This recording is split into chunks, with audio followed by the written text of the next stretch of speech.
Rebonjour, chers amis. Courbons nos têtes. Seigneur notre Dieu, nous voulons te remercier, oui, pour ton œuvre de salut.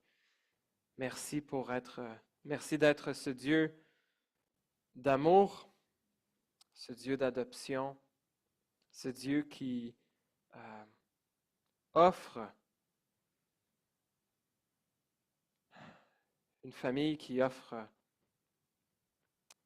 se fait pour nous un Père. Oui, merci Seigneur pour ton Fils Jésus. Merci pour sa mort. Et merci Seigneur de nous avoir donné ta parole par laquelle on peut te connaître. On peut connaître ta volonté et ton grand plan de rédemption pour l'humanité, ô Dieu. Et on prie alors qu'on ouvre cette parole ensemble, que tu parles encore une fois à nos cœurs, à nos esprits, à notre volonté, que tu nous instruises dans tes voies, dans ton Fils Jésus. Amen. On raconte l'histoire de deux commerçants qui avaient la même boutique sur la même rue, mais un en face de l'autre. Alors, ils faisaient la même business et ils étaient évidemment des rivaux l'un pour l'autre. Chacun essayait d'attirer les clients chez lui et était toujours fâché lorsqu'il voyait des clients se rendre chez son rival en face. Et donc, justement, quand un nouveau client venait chez un des deux commerçants, il avait toujours un regard hautain à offrir aux commerçants d'en face s'ils étaient capables de le voir. Cependant, un jour, un de ces commerçants a eu un rêve. Et un ange, il est venu lui voir et lui a dit, « Tu es béni de Dieu. Dieu va t'accorder tout ce que tu demandes, mais ton rival recevra le double. Veux-tu être riche? Tu peux devenir très riche, mais il le sera 2 fois plus. Désires-tu une vie longue et en bonne santé? La sienne le sera encore plus. Ce sera possible. Alors, quel est ton souhait? » Et là, le commerçant réfléchit à son affaire et s'est dit,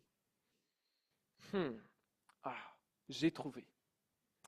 J'aimerais que tu me rendes aveugle d'un œil.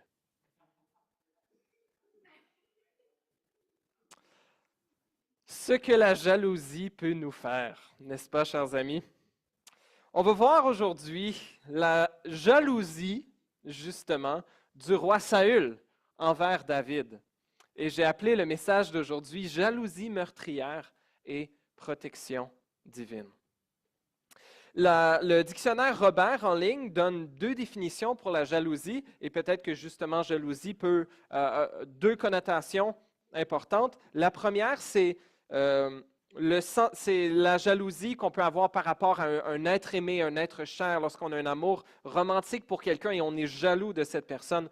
Donc, le Robert, sa définition, c'est le sentiment douloureux que font naître les exigences d'un amour inquiet, le désir de possession exclusive de la personne aimée et la crainte de son infidélité.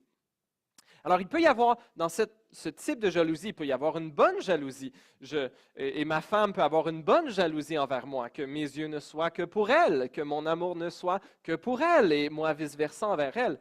Ça peut virer, par contre, ça peut virer de façon contrôlante, ça peut virer de façon abusive, ça peut virer de façon agressive. Mais donc ça, c'est ce type de jalousie envers un être aimé. La deuxième définition de la jalousie, celle du roi Saül, c'est le sentiment hostile qu'on éprouve en voyant un autre jouir d'un avantage qu'on ne possède pas et qu'on désirerait posséder seul.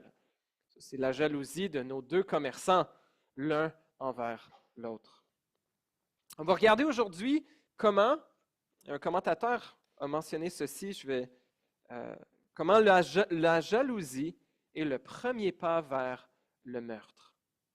Ça peut sembler peut-être un peu fort, un peu exagéré, mais on le voit de façon très intense dans la vie de Saül. Comment sa jalousie envers David est le premier pas qui va le conduire à tenter de le faire mourir. Je vous invite à ouvrir votre Bible avec moi dans 1 Samuel au chapitre 18. Les deux versets suivent une structure, les deux chapitres, on va lire 18 et 19 aujourd'hui. On va faire ça, on va essayer de pas trop s'attarder, mais les chapitres suivent à peu près la même structure. Il y a 4 événements qui se passent au chapitre 18 et on a à peu près les mêmes 4 événements qui se produisent au chapitre 19. Donc tout d'abord, on voit, on peut aller à la prochaine diapo. Amour et jalousie. Merci Benjamin. On va essayer de faire fonctionner ça par en haut. Ouais. Et on va voir l'amour de Jonathan pour David. Donc là, on se rappelle qu'est-ce qui s'est passé la semaine passée? Le texte le plus obscur de 1 Samuel. C'était David et Goliath. Donc, David a tué Goliath et il y a une grande victoire pour tout le peuple d'Israël. Le roi Saül est impressionné de ce jeune homme et tout Israël l'est et Dieu a amené par lui une grande victoire pour le peuple d'Israël. 1 Samuel 18, verset 1. Je lis la parole de Dieu. Alors que David finissait de parler à Saül, Jonathan, le fils du roi Saül, s'attacha à lui. Jonathan aima David comme lui-même. Ce jour-là, Saül garda David chez lui et ne le laissa pas retourner chez son père. Jonathan fit alliance avec David parce qu'il l'aimait comme lui-même. Il retira le manteau qu'il portait pour le donner à David et il lui donna ses vêtements, y compris son épée, son arc et sa ceinture. On va voir dans les prochains chapitres comment cet amour entre cette alliance même entre Jonathan et David va perdurer malgré la jalousie du papa de Jonathan. Jonathan et David ont vu probablement en l'un l'autre une genre d'âme sœur ou une âme jumelle, un frère de cœur, deux jeunes hommes qu'on a vus être prêts à mettre leur vie en danger devant des ennemis plus nombreux et plus puissants ou plus puissants qu'eux, ils avaient foi en Dieu, que Dieu pouvait accorder la victoire. Et Dieu l'avait fait. Dieu avait récompensé la foi de ces deux hommes-là par des grandes victoires pour le peuple d'Israël dans 1 Samuel 14 avec Jonathan et 1 Samuel 17 la semaine passée, David contre le géant philistin Goliath.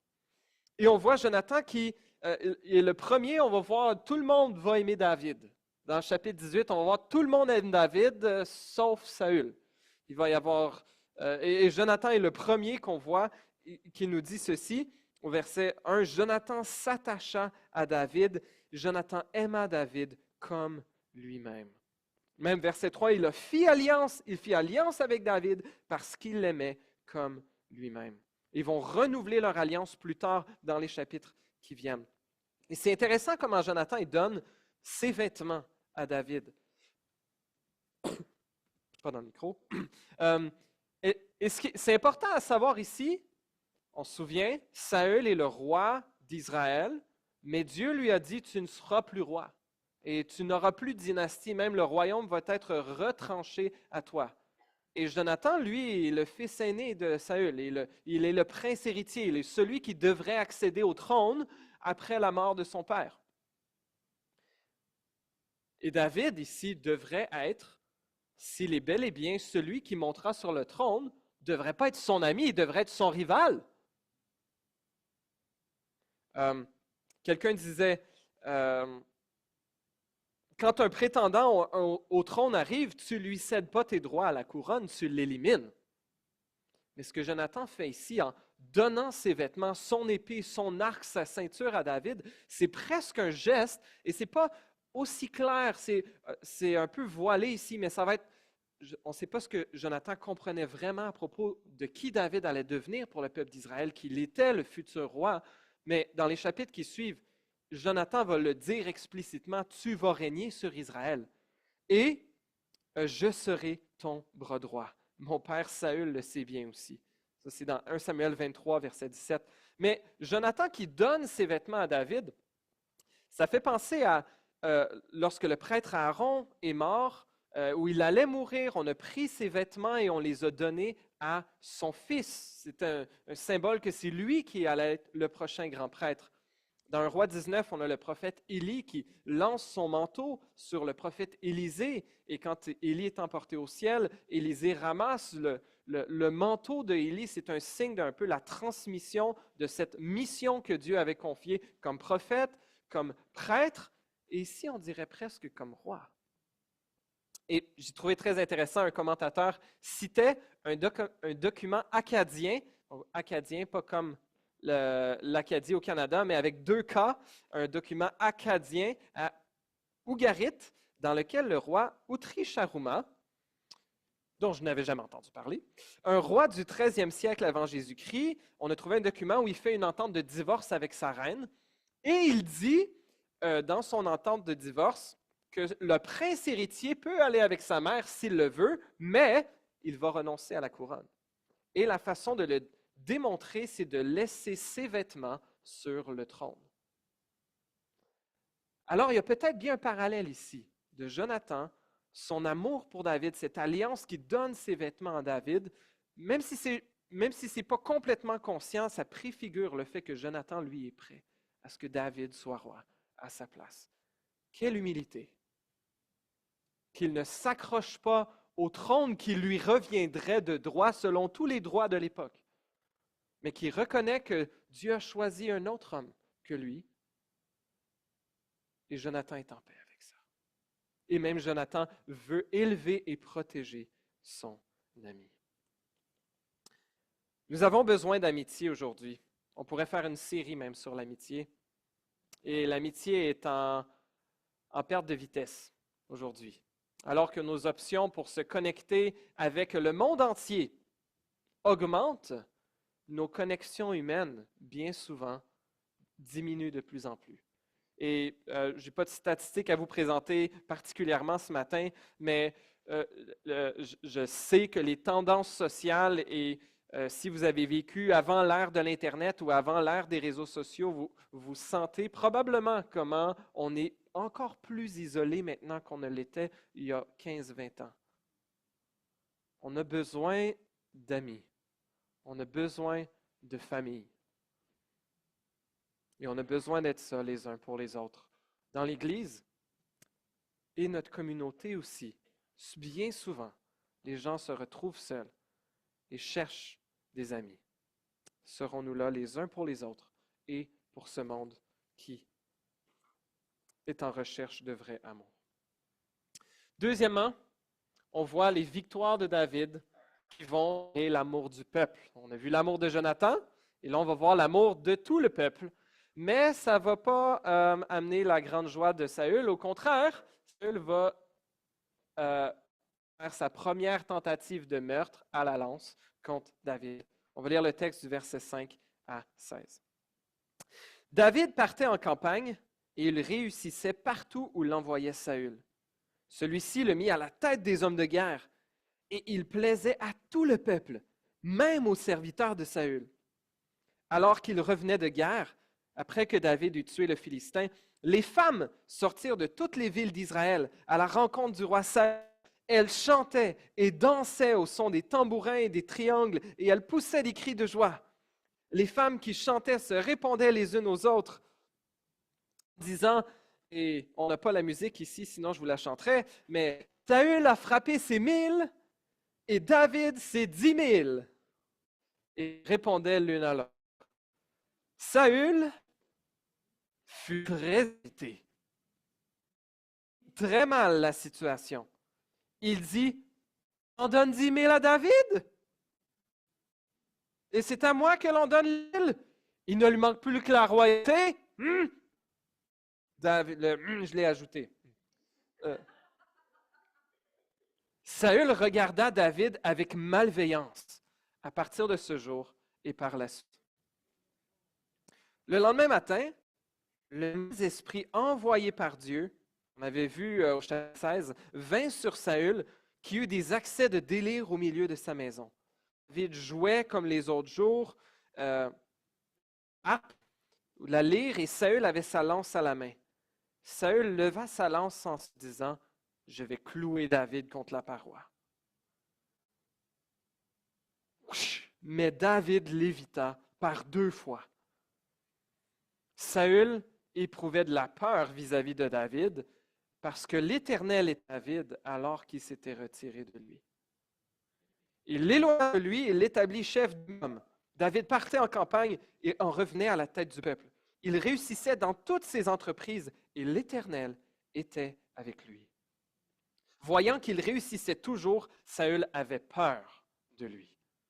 En revanche, tout Israël et tout Juda aimaient David parce qu'il partait en campagne et revenait à leur tête.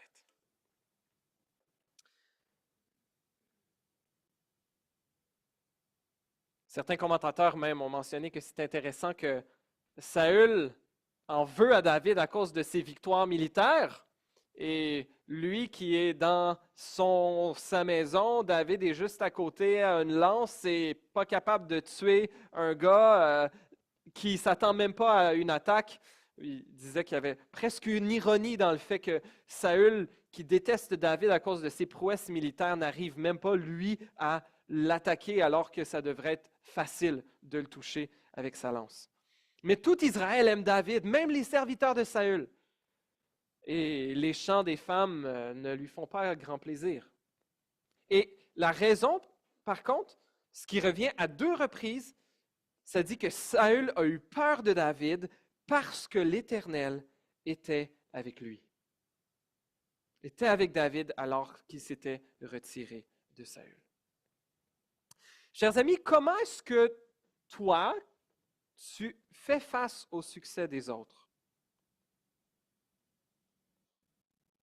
Quelle est ton attitude naturelle lorsque quelque chose que tu désires ou que tu possèdes semble t'échapper, mais aller à un autre, à une autre, et peut-être encore plus quand c'est quelqu'un que tu trouves qu'il ne mérite pas?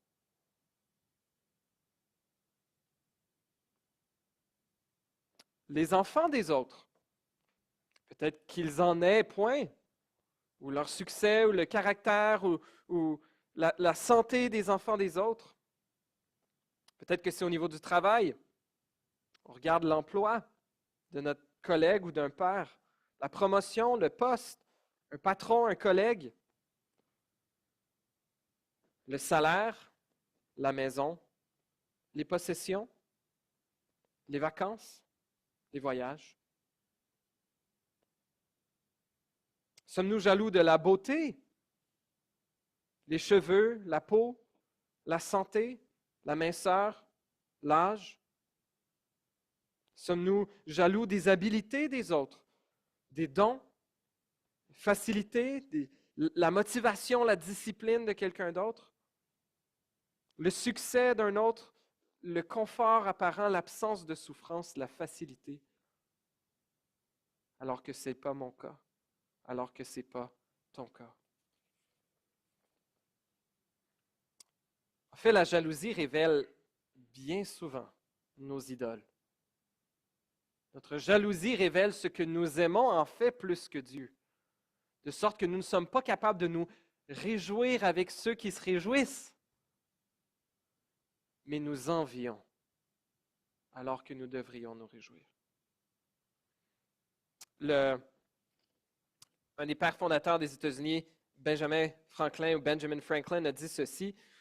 J'ai trouvé ça intéressant à propos de la jalousie, à propos de comme on aime paraître devant les autres. Il dit, ce sont les regards des autres qui nous ruinent.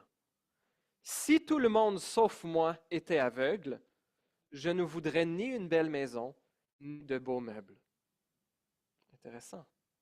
Le regard que l'on veut projeter devant les autres est bien souvent ce qui nous mène à la jalousie.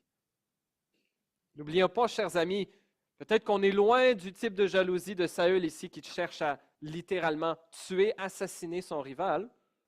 Des racines de ça peuvent bien sournoisement jaillir dans nos cœurs et venir faire de la belle pourriture dans nos cœurs. Continuons. Une autre personne qui va aimer David, sa fille. Son gars, tout le peuple, et maintenant sa fille. Lisons les versets 17 à 30. Saül dit à David, « Je vais te donner en mariage ma fille aînée, Mérab. Seulement, serre-moi comme un vaillant homme et mène les guerres de l'Éternel. » Il se disait, je ne veux pas porter la main contre lui. Que ce soit les Philistins qui le fassent. Ah ah! David répondit à Saül, qui suis-je? Qu'est-ce que ma vie et qu'est-ce que le clan de mon père en Israël pour que je devienne le gendre du roi? Lorsque le moment où Mérab, la fille de Saül, devait être donnée en mariage à David, lorsque le moment où elle devait être donnée en mariage à David arriva, elle fut donnée à Adriel de Méhola. Petite parenthèse. Donc là, on ne sait pas pourquoi Saül n'a pas donné sa fille en mariage à David. Vous vous souvenez, c'était une des récompenses pour celui qui tuerait Goliath, que le roi Saül donnerait sa fille en mariage et sa famille serait exemptée d'impôts et le roi le couvrirait d'or ou de richesses. Mais là, le mariage n'est pas encore arrivé. Peut-être Saül lui disait, OK, oui, ça s'en vient, je vais te donner ma fille en mariage. Et pourquoi ça n'a pas été fait? Peut-être que c'était une insulte envers David pour attirer sa haine, ou peut-être juste l'humilité que David avait démontrée, qui suis-je pour être le gendre du roi. Finalement, le roi s'était dit, bon, ben, s'il ne veut pas marier ma fille, je vais la donner à quelqu'un d'autre. Sauf que, on continue, verset 20. Michal, la fille de Saül, tomba amoureuse de David. On en informa Saül et cela lui déplut. Ah non, cela lui plut. Il se disait, je la lui donnerai en mariage, ainsi elle représentera un piège pour lui et il tombera sous les coups des Philistins. Saül dit une nouvelle à David, aujourd'hui tu vas devenir mon gendre. Saül donna l'ordre suivant à ses serviteurs. Parlez en secret à David et dites-lui, le roi a de l'affection pour toi et tous ses serviteurs t'aiment. Deviens maintenant son gendre. Petite parenthèse, c'est curieux parce que le roi, c'est bien la seule personne qui n'aime pas David dans tout ce chapitre. Verset 23. Les serviteurs de David répétèrent ces paroles. Les serviteurs de Saül, répétèrent ces paroles à David et David répondit, croyez-vous qu'il soit facile de devenir le gendre du roi? Je ne suis qu'un homme pauvre, sans importance. Les serviteurs de Saül lui rapportèrent ce qu'avait répondu David. Saül dit, voici comment vous parlerez à David. Le roi ne réclame aucune dot. Toutefois, il désire 100 prépuces de Philistins pour être vengé de ses ennemis. Saül avait le projet de faire tomber David entre les mains des Philistins. Les serviteurs de Saül rapportèrent ces paroles à David, et ce dernier accepta les conditions qui lui étaient posées pour devenir le gendre du roi. Avant le délai fixé, David se leva, partit avec ses hommes et tua 200 Philistins. Il rapporta leurs prépuces et les livra tous au roi afin de devenir son gendre. Alors Saül lui donna sa fille Michal pour femme. Saül vit et comprit que l'Éternel était avec David. Quant à sa fille Michal, elle aimait David. Saül eut de plus en plus peur de David et il fut toute sa vie son ennemi. Chaque fois que les princes des Philistins partaient au combat, David avait plus de succès que tous les serviteurs de Saül et son nom devint très célèbre. Je ne vais pas m'étendre ici. La dot était, à l'époque, et encore aujourd'hui dans plusieurs sociétés, un genre de cadeau de la famille du fiancé à la famille de la fiancée. Dans les cultures occidentales, parfois, c'est la bague de fiançailles qui sert un peu de preuve que le jeune homme qui désire marier une jeune femme a les moyens financiers pour être capable de prendre soin d'elle. C'est un cadeau à la famille. Et c'est ça. Dans le meilleur des cas, c'est une belle fête pour la famille. Dans le moins bon des cas, ça peut être une forme de marchandage féminine. Mais encore aujourd'hui, il y a plusieurs cultures où il y a la dot qui peut être faite en argent ou en nature. Ça peut être des bijoux, des vêtements, des biens de qualité, des animaux, etc. Et David disait, lui, je ne suis pas riche, je n'ai pas grand-chose à offrir, même à la famille du roi. Et Saül demande un cadeau pour le moins un peu inusité et très dangereux à obtenir. 100 prépuces de Philistins. Bon, la scène est assez sanglante et un peu vulgaire, mais David ne fait pas simplement ce qui lui est demandé en mettant sa vie et celle de plusieurs de ses hommes en danger, mais même livre le double de la dot à son futur beau-père qui se rend compte que son autre plan pour faire tuer David n'a encore pas fonctionné. Pourquoi? Parce que l'Éternel était avec lui. Et la peur de Saül augmente d'autant plus. On a vu comment tout le monde aime David sauf Saül. Jonathan, tout le peuple. Et le cycle va se reproduire. Je vous donne un peu la structure, puis ensuite on va lire le chapitre 19 d'un coup. Donc on a vu l'amour de Jonathan. Et ensuite, on va voir dans cette première section, dans le chapitre 19, on va voir comment Dieu va continuer à protéger David. Et il le protège bien souvent par d'autres êtres humains. Et à la fin du chapitre, là, ça va être vraiment une protection miraculeuse de la part de Dieu sur David. Mais on a vu l'amour de Jonathan et là, il va y avoir la protection via Jonathan. Il va y avoir une victoire de David qui va amener à une tentative de meurtre à la lance numéro 2 dans le chapitre 19. Et là, ensuite, l'amour protecteur de Michal. Donc, le fils et la fille de Saül qui vont œuvrer pour protéger David, pour sauver sa vie, alors que Saül va à trois reprises dans ce chapitre-là, non, à 4 reprises, chercher à tuer David. Lisons-le ensemble. 1 Samuel 19. Saül parla à son fils Jonathan et à tous ses serviteurs de faire mourir David. Mais Jonathan, fils de Saül, avait une grande affection pour David. Il l'en informa et dit, « Mon père Saül cherche à te faire mourir. Tiens-toi donc sur tes gardes dès demain matin, reste à l'écart et cache-toi. Quant à moi, je sortirai et je me tiendrai aux côtés de mon père dans le champ où tu te trouveras. Je lui parlerai de toi, je verrai alors ce qu'il dira et je te le rapporterai. » Jonathan parla en bien de David à son père Saül. Il dit, « Que le roi ne commette pas de péché envers son serviteur David, car il n'en a pas commis envers toi. Au contraire, il a agi pour ton bien. Il a risqué sa vie. Il a tué le Philistin. Et l'Éternel a accompli une grande délivrance pour tout Israël. Tu as vu cela et tu t'es réjoui. Tu t'en es réjoui. Pourquoi pécherais-tu contre le sang innocent et ferais-tu mourir David sans raison? » Saül écouta Jonathan et jura, « L'Éternel est vivant, David ne mourra pas. » Parenthèse, c'est bien la dernière fois que Saül va écouter Jonathan.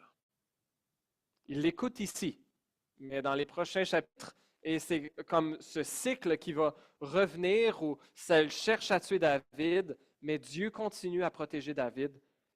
Et c'est bien la seule et la dernière fois où est-ce que Saül va écouter son fils Jonathan. Et il prononce un de ses célèbres serments à la Saül, « L'Éternel est vivant, David ne mourra pas. » Verset 7. Jonathan appela David et lui rapporta toutes ces paroles, puis il le conduisit chez Saül, et David fut à son service, comme auparavant. Verset 8. La guerre continuait. David marcha contre les Philistins et se battit contre eux. Il leur infligea une grande défaite, et ils prirent la fuite devant lui. On est rendu dans la 3e section 2C ici. On a une victoire de David qui va mener à une autre tentative de meurtre. La même séquence qu'on avait dans le chapitre 18.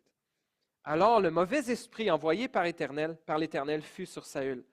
Celui-ci était assis dans sa maison, sa lance à la main. David jouait. Saül voulut le clouer avec sa lance contre la paroi, mais David l'évita et la lance s'enfonça dans la paroi. David prit la fuite et s'échappa pendant la nuit. Saül envoya des hommes à la maison de David pour le surveiller et le faire mourir au matin. Mais Michal, la femme de David, la fille de Saül, l'en informa en lui disant, « Si tu ne te sauves pas cette nuit, demain tu es un homme mort. » Elle le fit descendre par la fenêtre, et David s'en alla et prit la fuite. C'est ainsi qu'il s'échappa. Ensuite, Michal prit le téraphim. Ça, c'est une sorte d'idole maison Pas bravo. Pas bravo, Michal, d'avoir ça à la maison. Pas bravo, David, de savoir ou pas savoir. On ne sait pas que sa femme en avait. Ça rappelle Rachel, la femme de Jacob, qui elle aussi avait volé les téraphimes à son père Laban, des idoles de maison. Mais elle va mettre ça dans le lit de son mari, dans le lit de David. Elle mit, donc, verset 13, Michal prit le téraphim et le plaça dans le lit. Elle mit une peau de chèvre à la tête du lit et elle enveloppa le téraphim d'une couverture. Lorsque Saül envoya des hommes arrêter David, elle dit, « Il est malade. » Oh. Saül les renvoya pour qu'il le voie en disant, « Apportez-le-moi dans son lit, afin que je le fasse mourir. » Et ses envoyés revinrent et constatèrent que c'était le téraphim qui était dans le lit avec une peau de chèvre à l'endroit de la tête. Saül dit à Michal, « Pourquoi m'as-tu ainsi trompé? Et as-tu laissé partir mon ennemi? Voilà qui s'est échappé. » Et Michal répondit à Saül, « Il m'a dit, laisse-moi partir ou je te tue. » C'est ainsi que David prit la fuite et put s'échapper. Il se rendit vers Samuel à Rama, quelques kilomètres au nord de là, et lui raconta à Samuel, le prophète de Dieu. C'est la dernière fois qu'on va le voir. Et il lui raconta tout ce que Saül avait fait. Puis, il alla avec Saül habiter à Najoth, ou Nayoth. On le rapporta à Saül en disant, « David se trouve à Nayoth, près de Rama. » Saül envoya des hommes arrêter David. Ils virent une assemblée de prophètes en train de prophétiser, avec Samuel à leur tête. L'Esprit de Dieu reposa sur les envoyés de Saül et ils se mirent eux aussi à prophétiser. On le rapporta à Saül qui envoya d'autres hommes.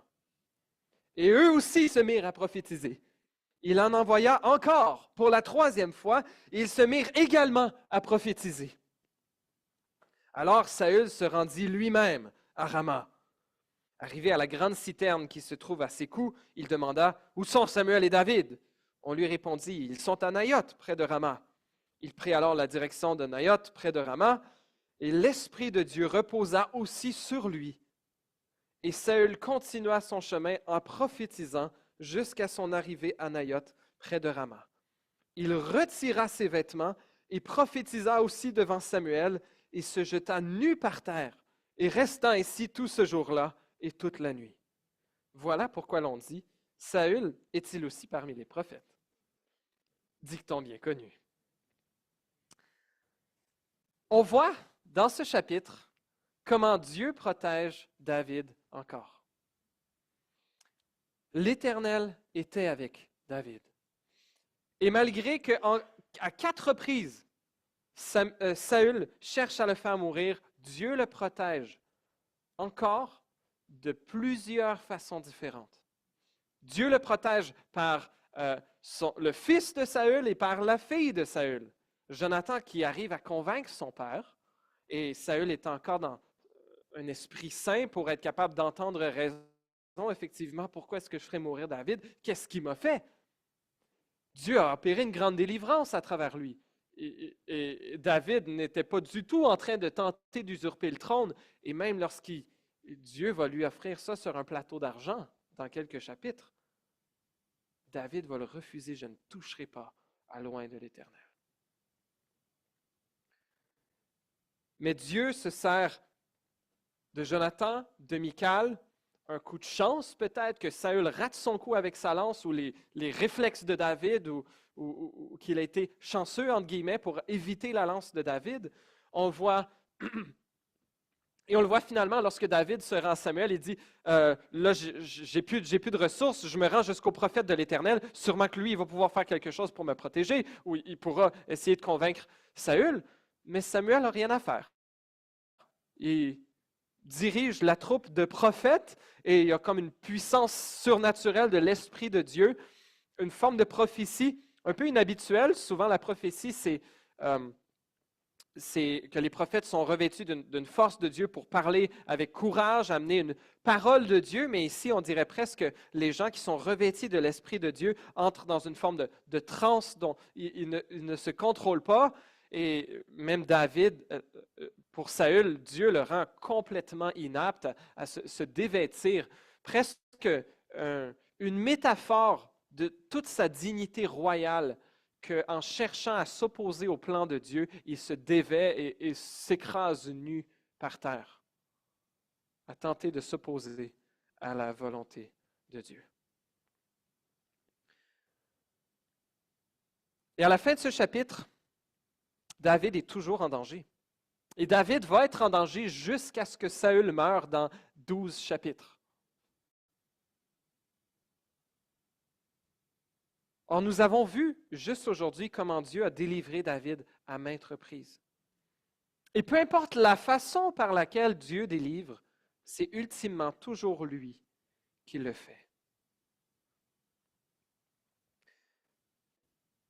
Le commentateur que j'apprécie bien, Dale Ralph Davis, se dit à propos de David qui se tient à travers toute cette épreuve où il va devoir fuir Saül pendant plusieurs années.